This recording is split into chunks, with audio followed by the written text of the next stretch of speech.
out for the WNBA to get a deal done. The WNBA season is scheduled to start in 3 months, but there is still no contract between players and the league.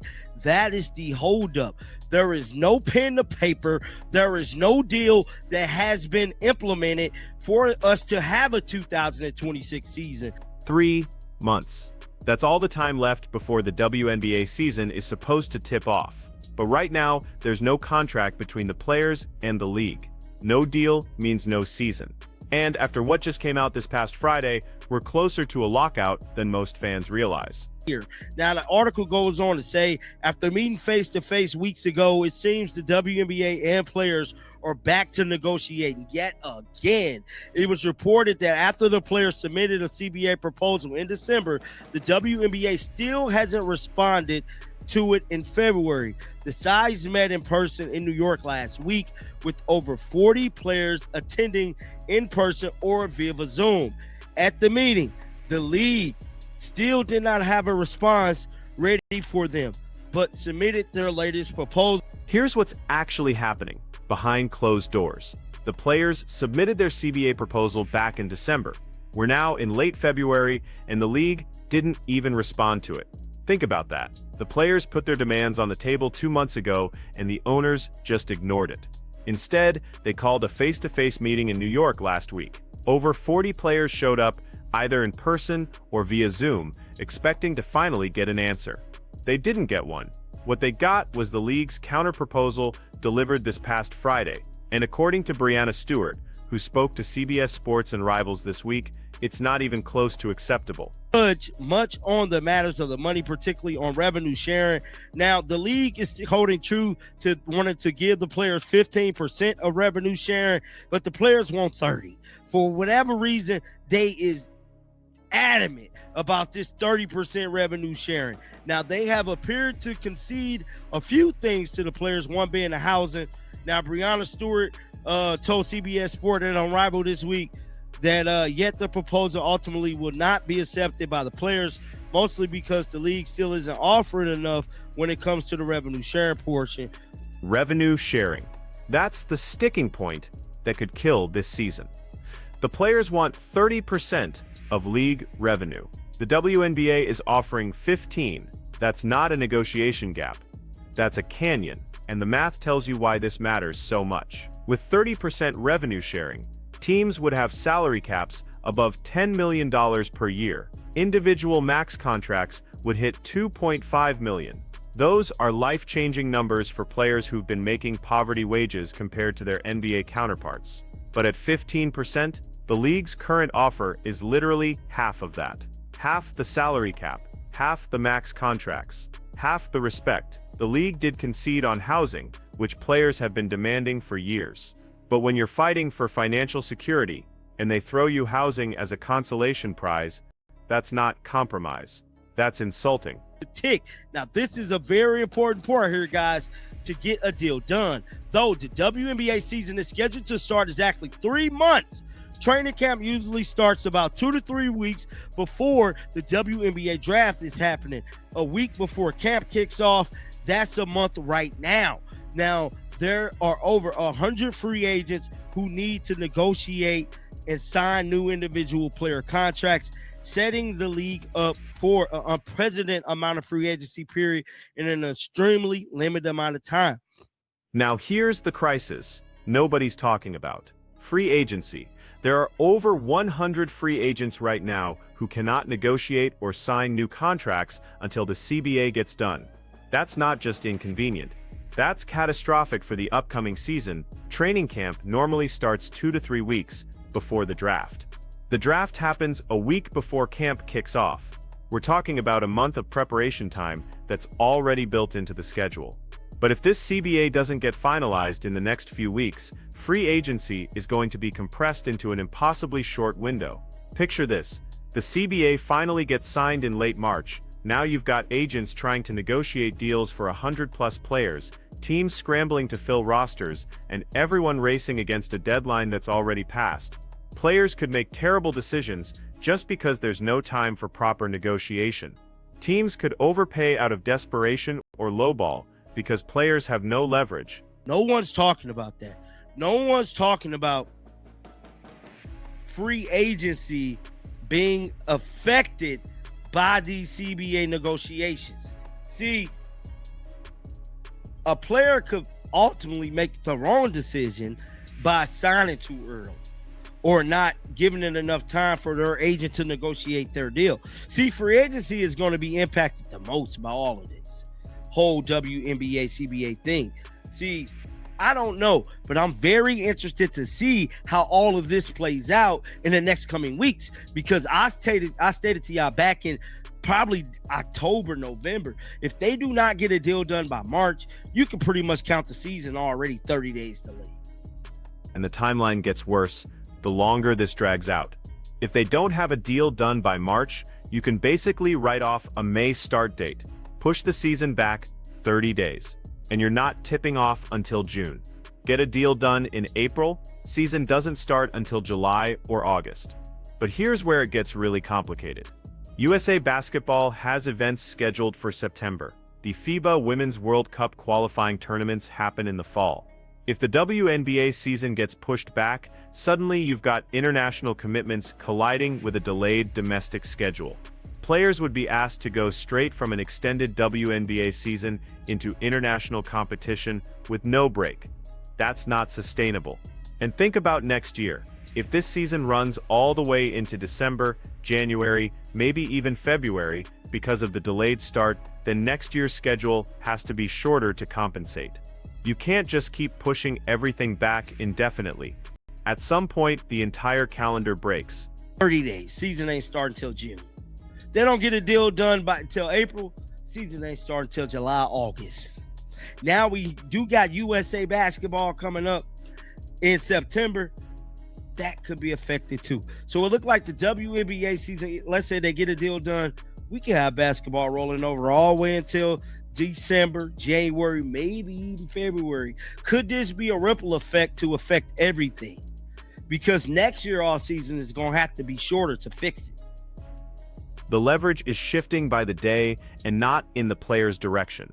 When Caitlin Clark got drafted last year, she brought unprecedented attention to the league. Ratings exploded. Attendance shattered records. Merchandise sales went through the roof. The Indiana Fever went from playing in front of half-empty arenas to selling out every game and having to move matchups to larger venues. That momentum was supposed to give players leverage in these negotiations. The argument was simple: we just proved the WNBA can be a massive draw, now pay us accordingly. But momentum has a shelf life. Every week without basketball is a week that casual fans forget about the league. Every month of silence is a month that sponsors start looking elsewhere. The players' leverage is literally evaporating while they wait for the owners to respond. No one's talking about that either. But one thing I can tell you guys is that the time is ticking for these WNBA players. They're currently running out of time, running out of momentum, and probably running out of options. If they want to get some type of money, and if they want to play, they might have to sign this new deal with the 15%. I'm just saying, bro. Think about the fans. Get down in the comment section. Let me know y'all thoughts about this one. Make sure you guys keep them bills on, and I will be back with more content. Till next time, man, shake the haters off. I'm out. So where does this end? Right now, the players are holding firm on 30% revenue sharing. They've made it clear they won't accept the 15% offer that came out Friday. But time is the enemy here, and the owners know it. Here's what makes this significant. The WNBA just came off its most successful season in history. Television ratings for games featuring Caitlin Clark averaged over 2 million viewers, with some matchups hitting 3 million. That's higher than most NBA regular season games. Attendance increased by 48% league-wide. The Fever alone saw their average attendance jump from 4,000 to 17,000 per game. Merchandise sales increased by 300% year over year. Those numbers should translate directly into player compensation. When you generate that kind of value, you deserve a proportional share of the revenue. The players aren't asking for charity, they're asking for basic market economics. 30% isn't radical, it's reasonable given what they're producing. But the owners are playing a different game. They're betting that players will cave as the deadline approaches, because the alternative is sitting out and losing a year of earnings. Most WNBA players can't afford that. They live paycheck to paycheck during the season and play overseas in the winter just to make ends meet. The owners have deeper pockets and can wait this out. First incident that reveals the power dynamic: the December proposal got ignored for 2 months. That's not an oversight. That's a negotiating tactic. Make the players wait. Make them anxious. Make them desperate enough to accept less than they deserve. It's union busting 101, and it's happening in real time, but that wasn't the biggest issue. The bigger problem is what happens if the players do cave and accept 15%. You're setting a precedent that even when the league has its best year ever, even when players prove they can drive massive ratings and revenue, they still don't have enough leverage to get fair compensation. That's a devastating message to send, not just to current players but to the next generation, considering whether the WNBA is a viable career path. Think about the position this puts Caitlin Clark in specifically. She's the biggest draw in women's basketball, maybe in all of women's sports right now.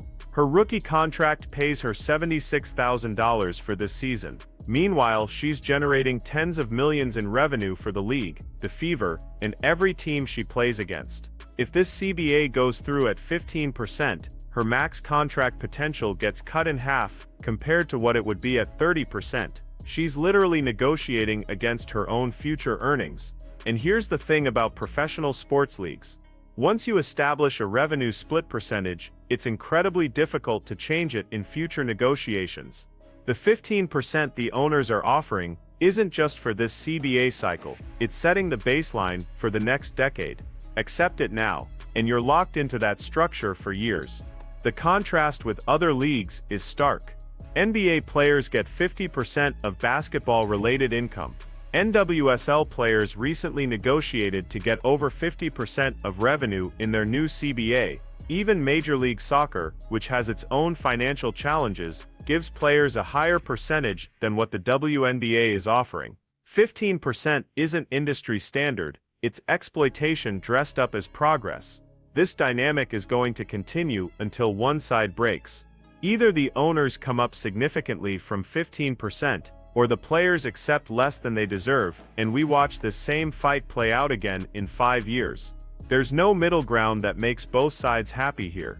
The fans are caught in the middle. People who just discovered the WNBA last season because of Caitlin Clark, Angel Reese, Cameron Brink, and the rest of that rookie class are now facing the possibility of no season at all. The momentum the league built is being squandered because the people who control the money won't share it fairly with the people who generate it. So the question becomes, was last season's success worth anything?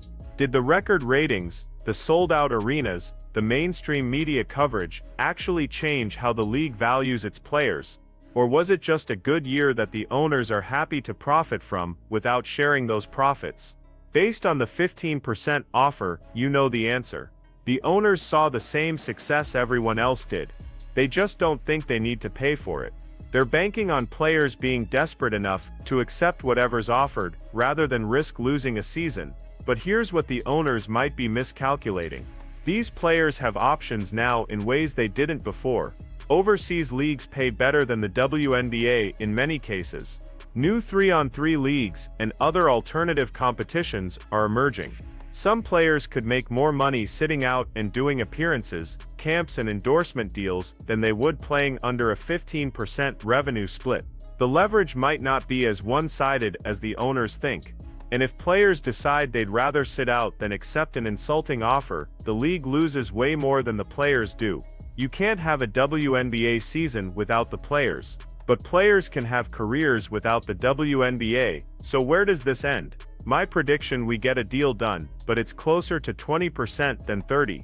Players get enough to claim a victory, owners keep enough control to feel like they won. Nobody's happy, but basketball happens. The alternative is too costly for both sides. But that compromise, if it happens, just kicks the real fight down the road. Because eventually these players are going to demand what they're actually worth. And when that day comes, the league better be ready to pay it. Otherwise, you're going to see stars walking away from the WNBA entirely. And once that starts, there's no coming back. What do you think happens here? Do the players hold firm and risk the season, or do they take what they can get and fight again in 5 years? Drop your prediction in the comments, because this is about to get resolved one way or another in the next few weeks.